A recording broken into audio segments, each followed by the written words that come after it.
Kani gadega Pati CTV. Way na kikirtong balapan tiket na ke UDP ban yakuni ke election chiteng samai announcement soyong MTC constituency ba wan kupars imli ula ther tinge yo ba HDR lingdo alor ka rukom sinchar le don borjong uni UMLA soyong constituency ula kdawru bo ba HDR ula sujet hi pan penya khon yo khon ba Nathaniel Ramai klamda don kanu ka jinge kran sngotu bat kinong kan kam ka congress ula pelong ye kibreu ka congress hi bat kumju kinong kerchan jong ba HDR lingdo pan yang ye khon hakani ke election chiteng samai way na po lomay tan lomay mulai teng next to utar de briu jong SDR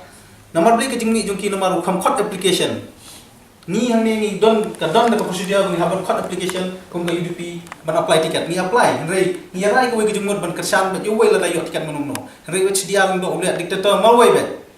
tamar way ule u claim the consult su you know what hapo constituency na ne what hapo jong ka unit jong ka soyong constituency jong ka congress committee ru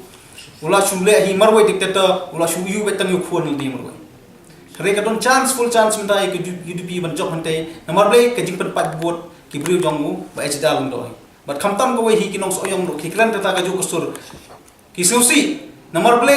ki undon su utraisnong u hap ni le kim khani utraisnong yu khon jong ba dan soyong hi kam khin traisnong ki ong mo de nong way kata hi ka way ka bangi don ka chance bangin job ko dong spung soyong constituency fi kata ka jing fair ka UDP ba ka congress ka UDP da khot application ka khab da sim por ban rai what ticket ro ka bangi don kinong apply mo re ka congress kham ba consult no usula dictator ba way kham kot wotang application ro kham don batip kham don ba you usu approve back appointment you khon nati tang ka hi ko